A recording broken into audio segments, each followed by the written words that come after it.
Good evening and welcome to Law Talk, the show that brings the law, the Constitution, and the events of the day each month. Tonight, Mark, what are we covering? Well, first of all, we're going to talk about the Mod Squad. That's 4 Congress ladies who are in a spat with their own leader, Nancy Pelosi, and also with Trump. Then we have Muller time, which is the blockbuster we were waiting for. For 2 years. Breathlessly, and then that finally came off. We'll talk a little bit about that. And then we have Google Psychops, and Google is Big Brother and company. Okay, well, I'm going to be looking forward to all 3 of those, but let's start with the 4 horsemen of the progressive movement. What do we got going with these ladies? Well, I think it's pretty interesting, and they've got the Mod Squad, and these are all younger ladies who are Democrats. And I think they're pretty adept at working in social media, right? And I think a lot of other people in Congress have been in Congress for 300 years. Right. And they're having scratching stuff, charcoal on clay tablets and stuff. And the Mod Squad's just running rings around them. Well, let's see. The 4 women that we're talking about are Rashid Tlaib, Ayanna Pressley, Alexandra Ocasio-Cortez, and Ilhan Omar. Now, these 4 came in during the last election, 2018. And what's interesting about it, they were part of the 27 candidates funded by George Soros, all progressive, across the nation, and these 4 made it.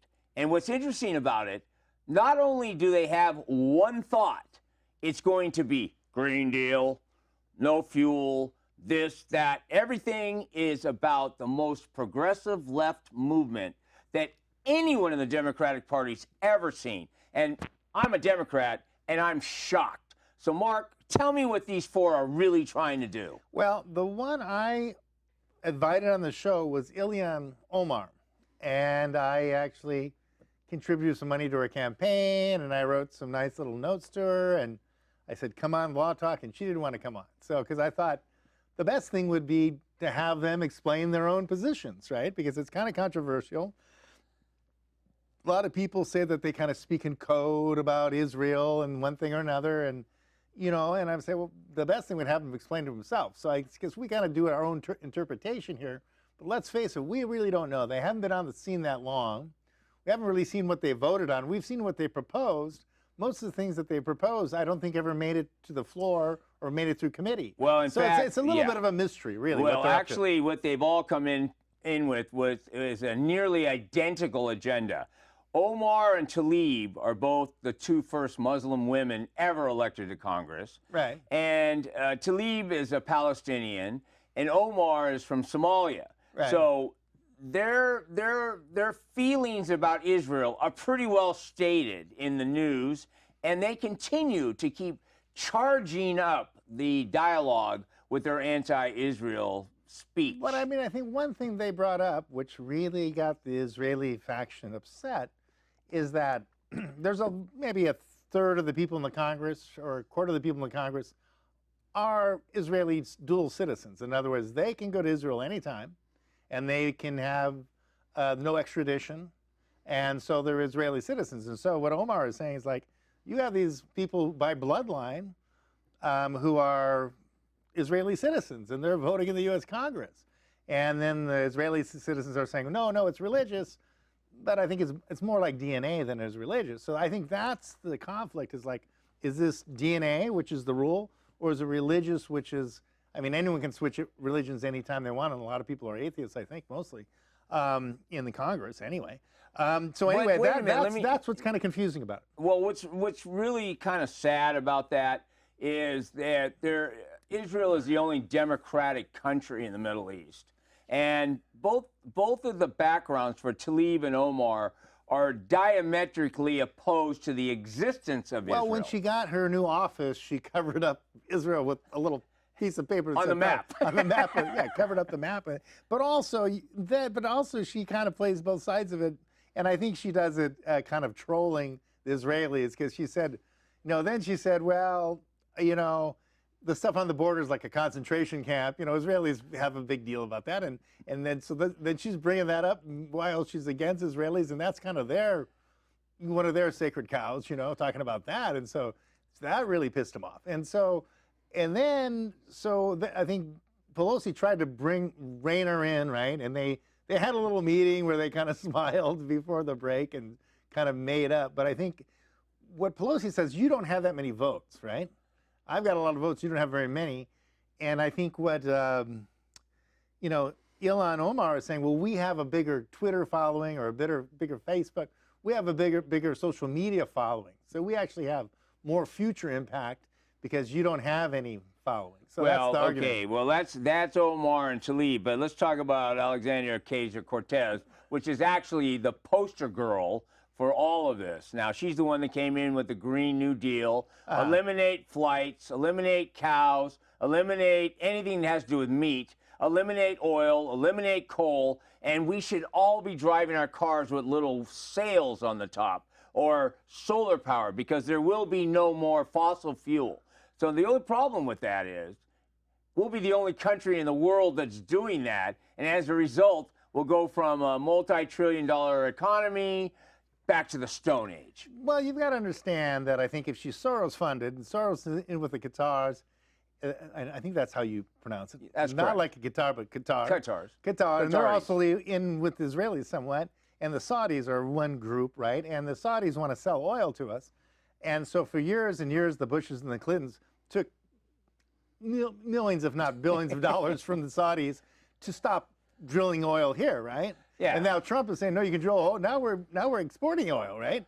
And so the Saudis are going crazy here. So they're pouring money like crazy into Congress, like, stop this oil drilling. Are you trying to tell me the Green New Deal to stop oil fracking and natural gas and coal is a conspiracy by Saudi Arabia? No, what I'm saying is it's to stop oil being drilled in the USA.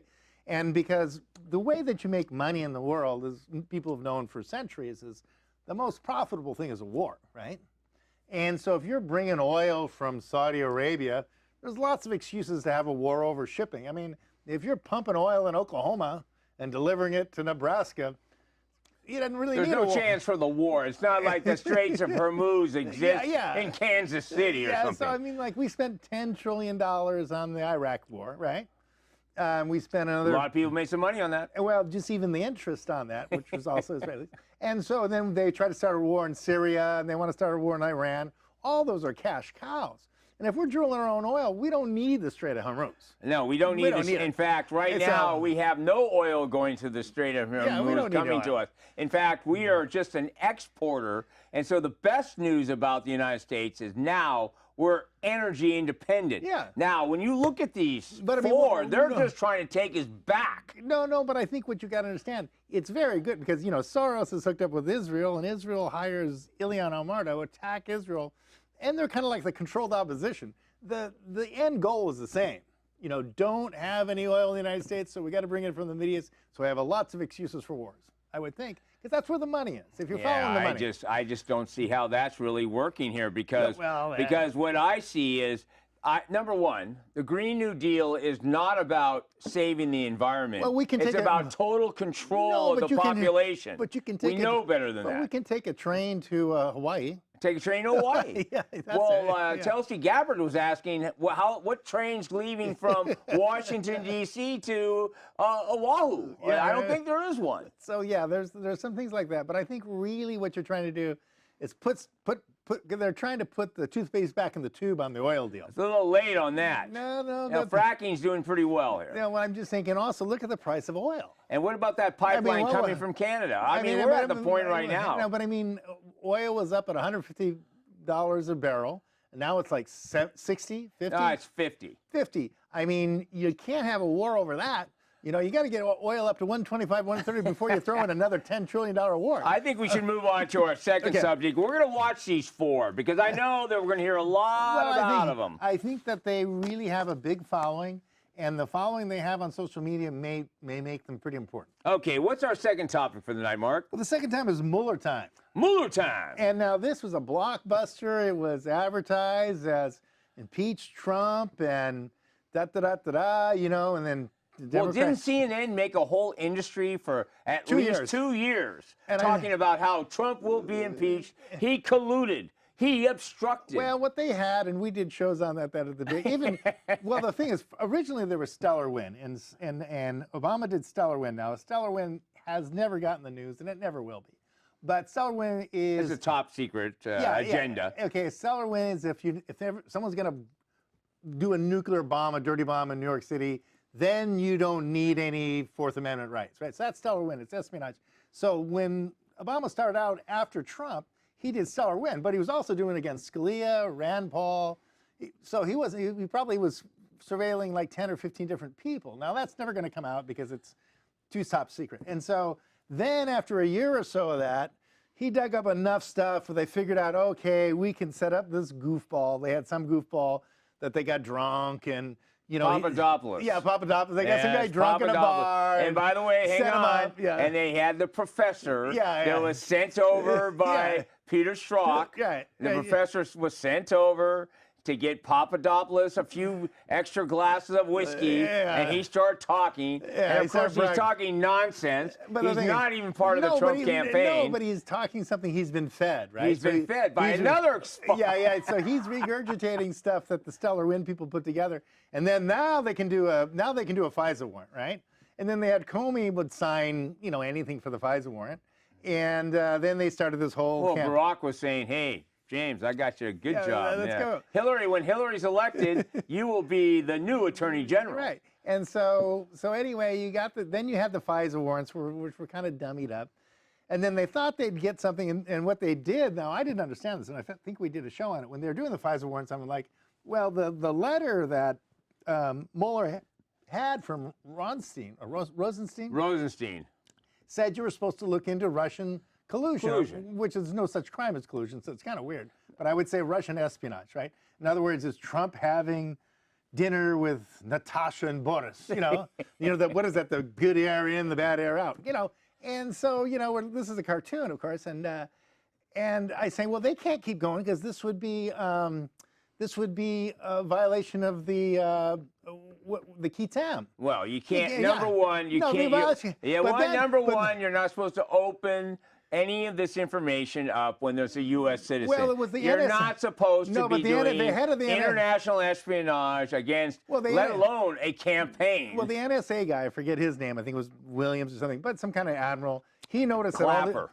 No, but the guy that clued Trump into it, he noticed that all these people were getting unmasked. He's going, these people aren't, they're all Republicans. Why are they getting unmasked? You know, and there's like, okay, Rand Paul's getting unmasked, Scalia's getting unmasked, you know, everyone who votes against us is getting unmasked, or Democrats. And so he went to Trump Tower and said, you know, you're being bugged. And so Trump said, yeah, I'm being Well, wiretapped. what's interesting, you remember when President Trump actually said, Trump Tower's bugged. No, he said And being wiretapped. It was being wiretapped, and everyone started laughing at him like he's an idiot because nobody uses wiretaps anymore. But he said in the sense of wiretapping, surveillance. He was using that as a generality. Well, but the point of the matter is, so that was the FISA warrants, and then they kind of drummed up the stuff, and what they're hoping now, what turned out, what confused me is like, how can they keep doing this? I mean, this is key time. They're going to have to pay back triple time. It was $30,000, so they'd owe $90K. But then it turned out there was a secret memo that Rosenstein gave Mueller that said, just get anything you can, you know, go out there and find me a crime, you know? And so get Trump on however else, because I mean, remember the Untouchables, the guy goes arrest him. He goes, what are we going to arrest him for? He's like, go arrest him, you know? So basically Rosenstein says, go arrest Trump no matter what. And they looked around, they really couldn't find anything in 2 years, and they did 3 investigations. They looked through like 60 million pages. Well, hang on, and then on top of that, Mr. Mueller hired 16 pit bulls that are all anti-Trump, all pro-Hillary, all everything. The one that really matters is Weissman. Weissman has been pit bull. Weissman. By the way, Weissman was at Hillary's inaugural win party when he found out that she lost. So Weissman said, I am going to get him. Well, talk about working for Soros. I mean, Weissman's his lawyer. And so Weissman has framed more people, destroyed more exculpatory evidence. I mean, he's got in trouble. I mean, he is like I guess you can call it Pitbull, but He's basically, I would say, He's a dirty pit bull. No, I would say he's Soros's lapdog. He's Soros's lapdog. He's no pit bull. He's just like, oh, go ahead. And he goes and bites people. And it's like, your dog bit me. Well, Soros owns me. Oh, well, it's okay. It's okay. It's a Soros dog. It's a Soros dog. Okay, I won't press charges. So he's in charge of this thing. And of course, when Mueller says, I don't want to testify, the Democrats. Well, Nadler, don't forget. Chairman Nadler. Well, Jerry Nadler he works for Soros too. He's a clown for Soros. And so when he gets up there and Mueller says, I don't want to testify because there's really nothing there. And we've had witnesses who didn't want to testify, right? Well, you never want to ask them. No, can you imagine subpoenaing your own witness? Okay, you've got a friendly witness that refused to testify for you. You don't want to go up on the stand, so they had to subpoena him? Well, wait a minute. If let's take it back when Mueller did the 9-minute debacle statement where he said, and everything's in the book. Everything's in my report. Yeah. And then he said, I could not exonerate the president for obstruction. Well, there's one problem here, as you know, as an attorney that does criminal law. It's not up to the district attorney to exonerate anybody. It's up to the district attorney to determine whether or not there's sufficient evidence to prosecute or not prosecute. And what Mueller has said more about why he didn't bring any charges than any charges ever brought. Well, that 10-minute thing was he was trying to appease his handlers, right? His handlers. He was trying to appease, Soros and give him something they could impeach on. And then they said, that's not enough. That's not enough. So we're bringing you back. Yeah, we're bringing you back. We're going to cross-examine. And then, by the way, we don't care what you look like under that. And so what they said is like, well, can you indict a sitting president? And he's like, no, you can't because it's sovereign immunity, right? You can't indict the king. And, you can't do it. And they're like, well, if you could have indicted Trump, would you have indicted him? And he said, well, couldn't have not have done it if I never wouldn't have done it, ever done it. And I never could have if I would have. Wouldn't it? And they're like, what? Can you say that again? He goes, yeah, I never wouldn't have kind of done it, wouldn't have done it, And he could have run through this rigmarole. And then I just think he did a masterful presentation of just playing dumb. Well, he was playing pretty dumb. No, I don't think he's that dumb. Well, what I don't understand is why they asked him questions straight out of the second part of the report, which is all obstruction, and he literally goes like this. Oh, that's in there? Yeah. Well, the thing I have never seen anything so amazing for a guy that's supposed to be a special prosecutor that can't even figure it out. He was friends with Obama and Comey. They've been running around for 30 or 40 years, right? Yeah, okay. And I think he's done cover-ups all the way to he goes back to Whitewater, doesn't he? Does. He goes back to Vince Foster, Whitewater. Vince Foster. He's the cleanup guy for the Clinton Okay, well, syndicate we're going to leave the cleanup guy, and we're going to step over. And our third subject is Google and what they're doing to us. Okay. Tell me what's up, Mark, with Google. Well, this is Google Psychops. And so I call Google, YouTube, Facebook, and Twitter, I call them GIFT. GYFT, and I put them all kind of in one group. Okay. And the reason is that it's kind of like you have the New York Times and the Washington Post and CNN, MSNBC, Fox News. They're all owned by the same guys, right? They're all owned by the same group, right?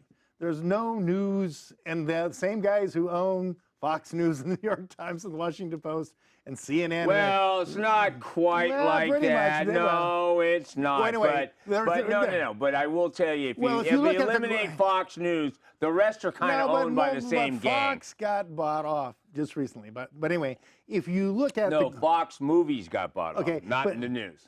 Okay, we'll agree to disagree on that. But if you look at the corporation who owns the corporation, that all comes back to the same guys, right? Pretty much the same guys, basically Soros is the paymaster for these guys. Anyway, so they're all owned by the same thing. And you've noticed probably when you're out with your friends and you're talking about it and say, well, I think I should buy some new shoes, right? And you get home and you've got shoe ads, right? Mm-hmm. So Google hears everything you say. Well, that's why you don't want to have those little Alexas in your house. Because but your cell phone, it hears everything on your cell phone, even when it's off.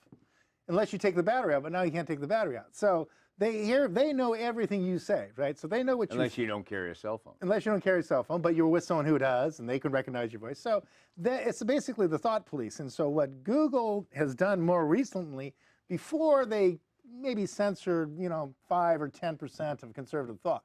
But then after Trump won, I mean, if you look at the Providence Veritas things, I mean, the head of Google's like, oh, my gosh, we got to stop. Well, wait a minute. They had a whole session where everyone's crying. Yeah. They had the CEO of Google was crying in front of his whole upper staff. Oh, what are we gonna do? You know, but so before they kind of try to make it look good, it's like when Soros rigs the election, he tries to make it 60 to 40%. They don't want to get like 99% and bribe everybody. Well, then it's like another totalitarian third world country. And then it's Venezuela. So Venezuela. You got to make the rigged thing not look so rigged.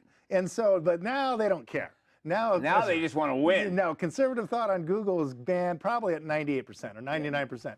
So where do people go? They go to Parler, which is Parler for Facebook, and then you have to go to BitChan for YouTube, right? And Google, you can go to DuckDuckGo. But and those things aren't that well supported because they're being crushed. Well, because it's like when it's like when AT&T controlled Pac Bells, all the Pac Bells. Right. Let's be really clear. Google is what Pac Bell was when they broke it into 6 little fiefdoms. The thing about, you got to understand, there is 47 CFR 230. That makes Google more powerful than the President of the United States, makes Google more powerful than the Congress. It makes Google not probably as powerful as the banks, but it makes them pretty dang powerful. And what is that? That gives them immunity. And so there was about 5 or 6 years ago, this was passed, right? And the idea was under Obama. It was under Obama, and it's like, we're going to make you like a utility, like PG&E.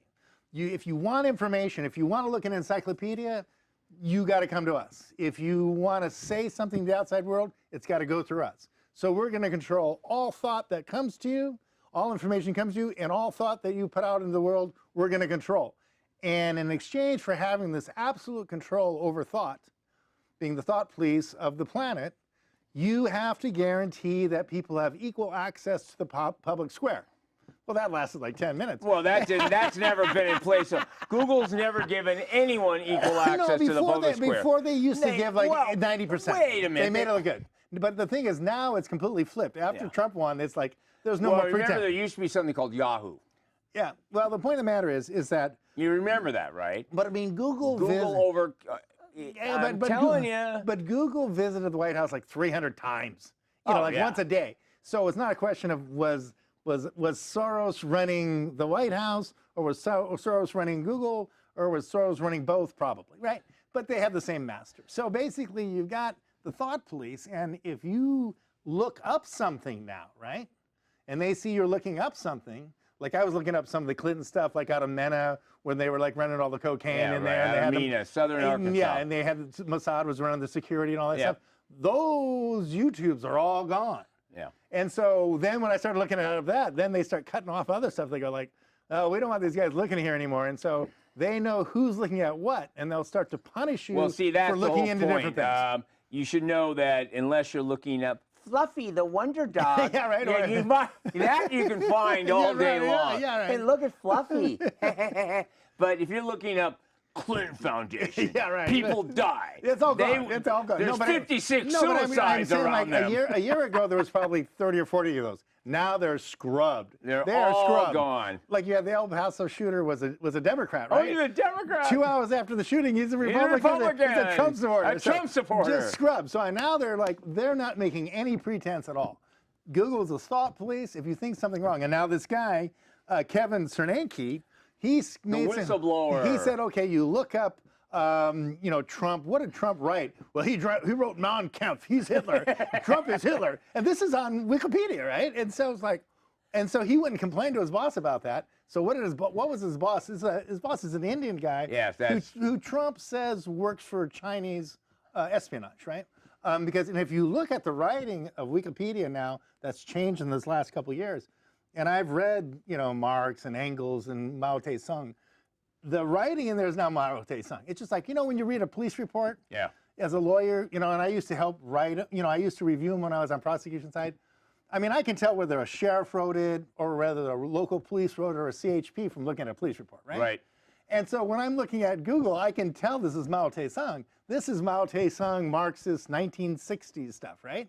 And it's, that now they don't cover it. They used to make it a little Marxist, a little Franklin School, a little rabbit up with some hippy dippy stuff. But now it's like, we don't have time for that. Now it's Mao, Mao, Mao, Mao, you know, so it's total red Chinese. Well, you also have to look at how Google's working with China on all the AI. Well, Here we go. They said no to the Pentagon, but yes to the Chinese military. No, but that's the new 5G. Once they do the 5G, they're going to have model cities. Now, here's what they can do. Now they're going to build symmetrons of each person so they can figure what you can do and how to punish you. So right now, if you do something against Soros, for example, you won't be able to publish on YouTube, or you won't be able to do this, or your computer won't get you the information you need. But soon it's going to be like China. Your bank card won't work. You won't be able to get food. You know, I mean, they can quickly change that once they get to 5G. So this is within a year or two. And these guys have no shame at all. This guy, this Kevin Bernanke, he said, well, how come when I look up this stuff, it's always turned around upside down and it's become Maoist? So Google, the head of Google, the CEO, this Indian guy, or guy from India, he calls the cops and says, oh, Kevin Bernanke, he's going to commit suicide. So, you know, when he's in Mountain View having a beer, SWAT team around his house, machine guns, like, are you going to commit suicide? He's like got his hands up, you know? And so that's what Google says. If you mess with him, it's but that's when he went to Veritas and he released all the documents that's what and he said. all the videos. He said, I'm going to release everything. I'm going to go public so they don't have a good reason to bump me They up. have no reason to kill me because everything's going to be public. And that's the thing with Epstein. When an idiot, he should have just gotten, as soon as they caught him, he should have sat down with a depot, live televised, and just talked for 3 days. He'd be alive now. And you know what else? He should have never been alone, ever. No, the point is he should have publicized right away. Because all these things, remember the girl in the Vegas shooting said there were 6 shooters, right? Well, she didn't go to public with her depot, and then she died. A 20-year-old got a heart attack the second day. I mean, all these people die left and right. You know, I mean, like it's suicide. It's like well, you know what, Mark? I think we're going to leave suicide alone for tonight, and I'm going to tell you, it's been another exciting law talk. And so as we sign off, Mark Malachowski and myself, James Barrett, we're looking forward to seeing you again next month with another law talk. We're going to have 3 more interesting topics. And so, Mark, thank you very much. It's been a fantastic show. It's been a gift. It's been a gift. Google, YouTube, yes, Twitter, and I got to tell you, I'm wondering how long before my car explodes when I turn it on. I live in Mountain View.